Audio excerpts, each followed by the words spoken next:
going to slide against the Layla in the gold lane. When I tried against it last time, that's when the Layla came out.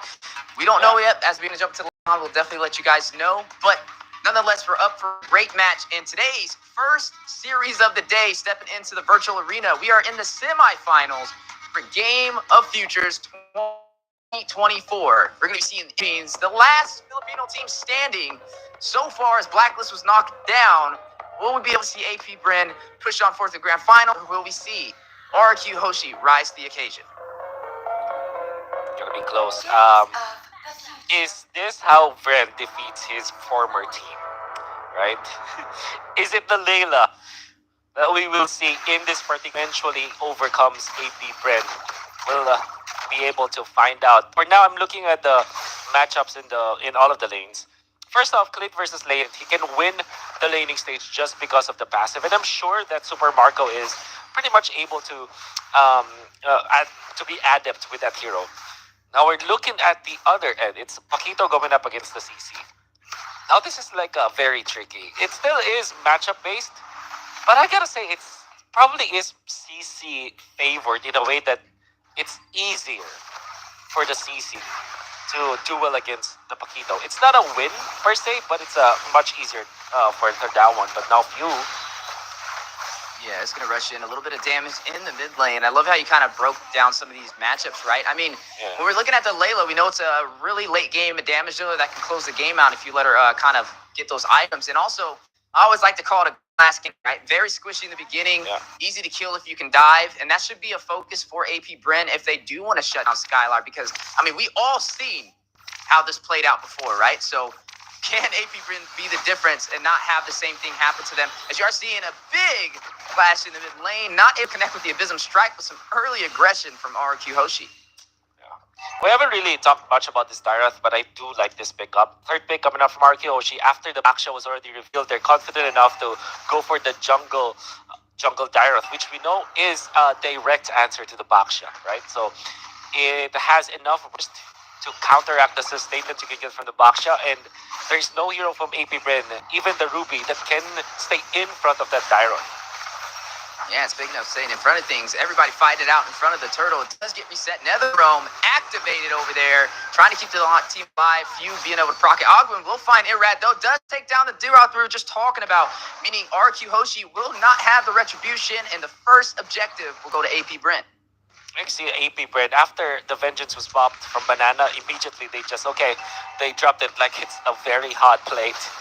And then they went in back for the Faramis ultimate, which allowed them to take out Irad. And after the dash from the Dyrath, that is the main weakness of the hero, by the way. No immediate dash afterwards. Oh my god, that's the problem. That's the problem with Kufra, right? It doesn't really actually protect teammates anymore. Especially if you start the fight with You kind of called it, the ace in the hole that they need to look out for. The Kufra could be a possible problem trying to protect Scar. I mean, some great setups from Ogwin, hitting them with the I'm offended. A lot of change to see from that Ruby, and also sustainability to stay alive when that Layla's trying to burst him down. With Super Marco taking up that kill, we'll put him at a slight advantage. You know, he's trying to kind of scale a little bit better than a Layla. We mentioned if they can take down Skylar in the early phase, this is where you see the glass cannon of Layla kind of break down. Yeah. See the Ruby as well coming up from Ogwin, not even needing the flicker in that moment. That's gonna be hurtful for RQ Hossi, but that's also something that Brusco has to learn from now. He has to really delegate himself and his skills to save his teammates and not initiate for now, because they don't have that license to start the fights. Maybe if they have the conceal already, that's when they can probably make a play out of the Kufra. But for now, your duty as this Kufra for Brusco is just for protecting your teammates.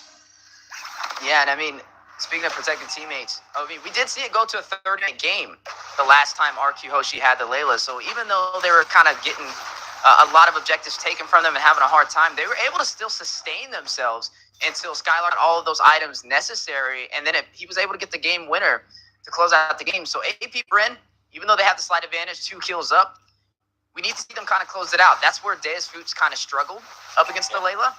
Even though they dominated in the early phase, in the mid game, they just couldn't close the game out. And then that's when Skylar came alive. But right now, AP Bren sitting really good in the early phase of things. If you look back 20 or 30 seconds ago, you can see AP Bren's micro rotation wherein they went in for the crab play and they gave it to Super Marco. But dash in the middle. Yeah, big knockup for the stun.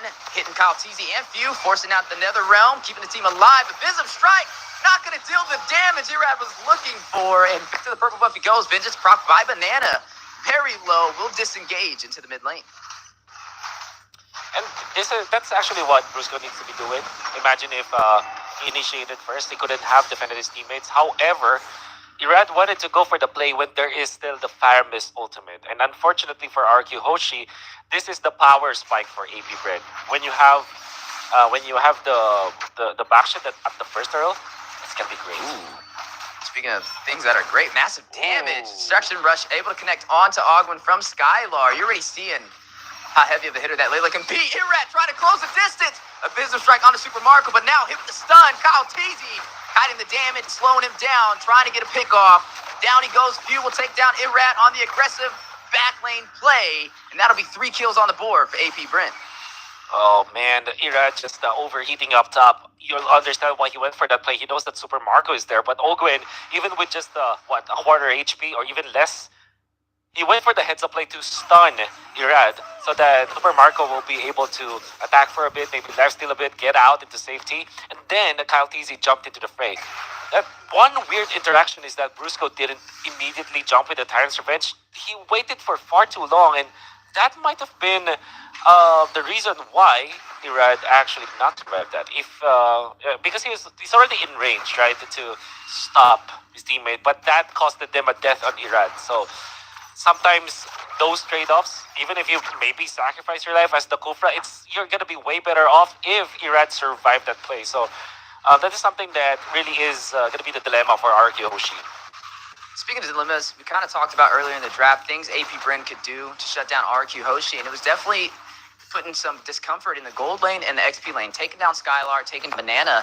They found a kill on Skylar, and they were also able to extend the gold lead for their marksman. He's now up 1,000 gold Super Marco over him. But speaking about the lanes, Few will find Skylar, and you are seeing the chase on to Brusco. Flap Teasy gonna hit him with the heavy left punch. That is going to be 2 more kills for the side of 80 Bren, and now a 4,000 gold lead. Whew. It's going to bite him.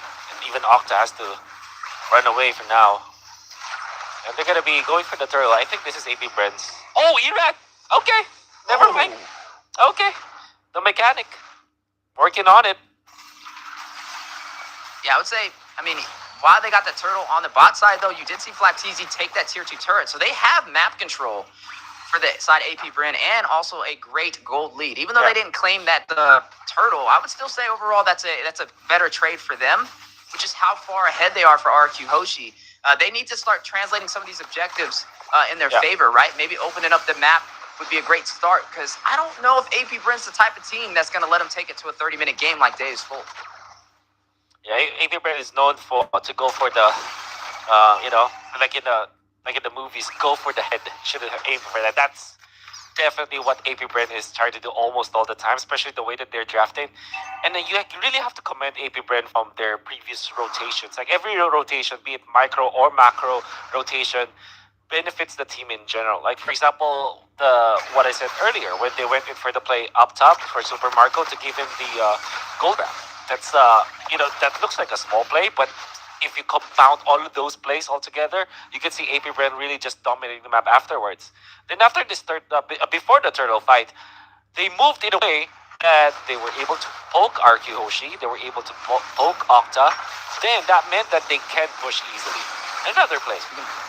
Yeah, big play on the way. Super Marco will find Banana. They opted in on the conceal play. Just went straight forward as a full 5-man team to be able to take him down. Used a lot of utility, though, but was able to extend that kill lead now 6-0. This gold is steady climbing. They're up by like 6,000 gold now. 3 turrets in, 2 above RQ Hoshi. RQ Hoshi has yet to find a kill so far in this entire game. As we are hitting that 10-minute mark, a little bit of a struggle in today's matchup. But like we said, RQ Hoshi, when they pick up the Layla, they're banking on the late game. We know we're going to lose a little bit in the early phase, in the phase even, but if we can hold off, they can turn this around. But AP Bren, like you said, going straight for the head, cutting the head off the Serpent.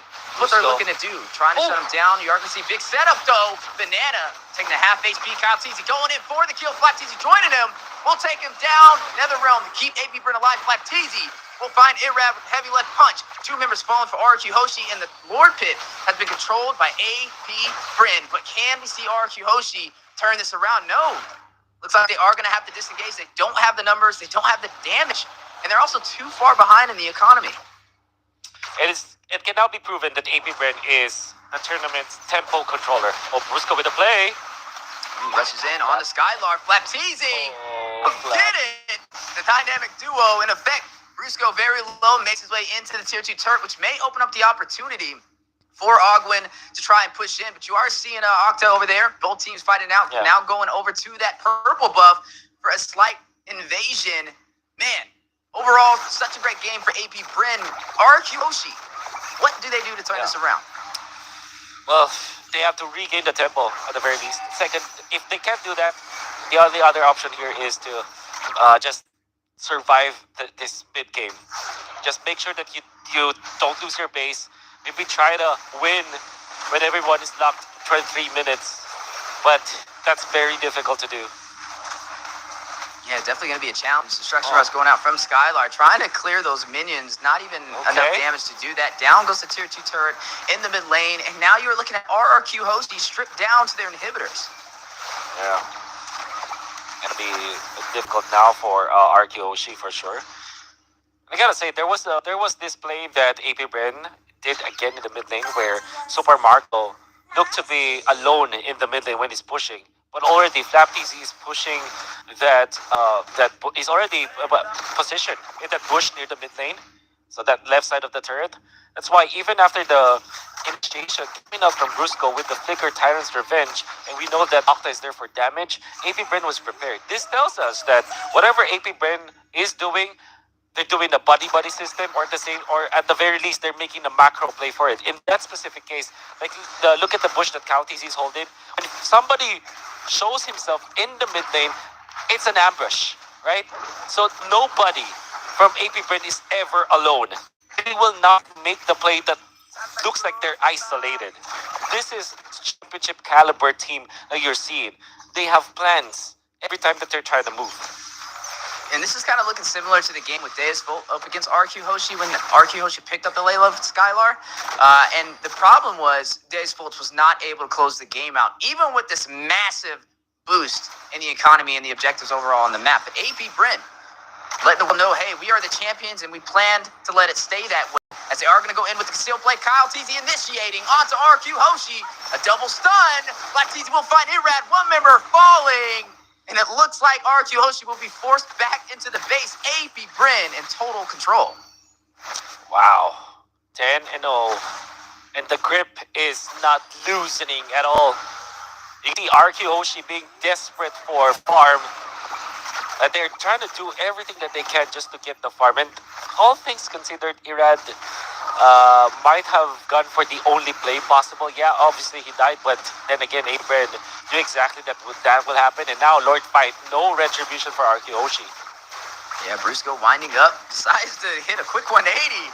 Wasn't able to find the opportunity. Skylar trying to get the steal, unable to connect with the Destruction Rush. AP Bren will claim this Lord, and a body of Super Marco will take down Brusco. I would call that a 2-for-none trade.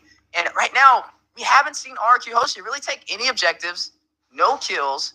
And so far, it's been more of a reactionary side of things for them. AP Bren just controlling the tempo. You nailed the right term for RQ Hoshi. Yeah, they're reactionary, heavily reactive. They're not making the head play, right? They're not making a play. That's what I'm trying to say here for RQ Hoshi. They're always just reacting to what AP Bren is doing, and that's how you know a team has controlled the tempo, right? So whatever is happening to RQ Hoshi right now is not entirely their fault. It's AP Bren just forcing them to be in that spot. AP Bren are so active, and they're taking control of the tempo so quickly. Yeah, speaking about taking control, stepping into the base for RQ Hoshi for a possible early finish. AP Bren tries to seize the opportunity, but the Lord is getting bursted down. It has now fallen, and out of the base, AP Bren goes. Now, it is now 15 minutes in, getting to that 15-minute mark. Like we said, the later the game goes, the better it'll be for RQ Hoshi to be able to turn this around. When the nature picked up from Super Marco, definitely getting ready to kind of take that fight and negate the physical damage, as you are seeing them possibly go in to try and take some of these remaining inhibitor turrets. Bren, very disciplined in this push, even when they're leading by so much. I try to dive and flap easy with the halberd. That's gonna be deadly. I mean, that is your way of dealing with the Layla, even in the latter portions of the game, even in the late game. Surely the win of nature for Skylar will be key, and I think that he will pick that up later on. But imagine in a refreshed team fight, that halberd pickup coming out from Flap TZ is gonna destroy Skylar.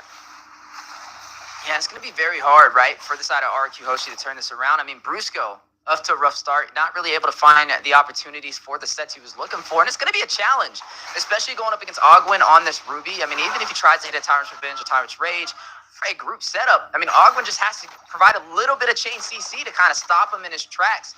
And I feel like that's a little bit of the struggle we've been seeing so far for him to be able to get those setups that RQ Hoshi is baiting for.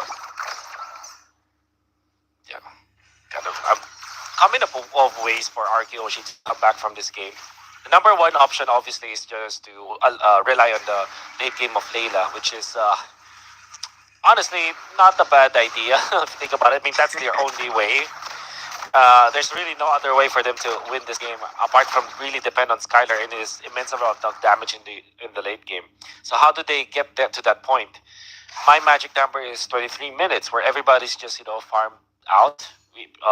Everybody's just locked item, and it wouldn't matter if you lose one inhibitor or maybe all of your inhibitors. It wouldn't matter as long as you keep your base, and their defense will be there. You have the Lilia anyways to breach you into that late game because you have Wind Fear.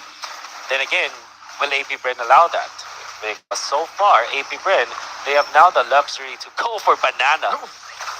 Yeah, gonna go ahead and do the banana splits. Super Marco taking him down. Ice Cream Sunday. We'll be able to find one member, RQ Hoshi. Tried to get that contest on that last minute Lord still. Didn't really work out in his favor, and that's gonna put RQ Hoshi in a disposition in this team fight. Really questionable play coming up from Banana going for that. I mean, they have already conceded the Lord. Didn't have to really look into that Lord, knowing that there's a lot of catch from AP Bren. You have Kyle Easy, and you have Ogun with the flicker and Flap TZ, then you're a CC with only one legitimate dash. So, really questionable play coming up from Banana out there. Yeah, and AP Bren holding the banner for the Philippines, trying to find their first game of the day up against Indonesia or RQ Hoshi. But some great defense. They were able to burst down that Lord to hold off AP Bren from closing out this game a second time. Mentioned that 23 mark being the time that we are going to be looking to for RQ Hoshi to have the damage necessary with all the late game items for Skylar to turn this around. Trust in Layla, the $1 million baby in the scenes, could make the difference.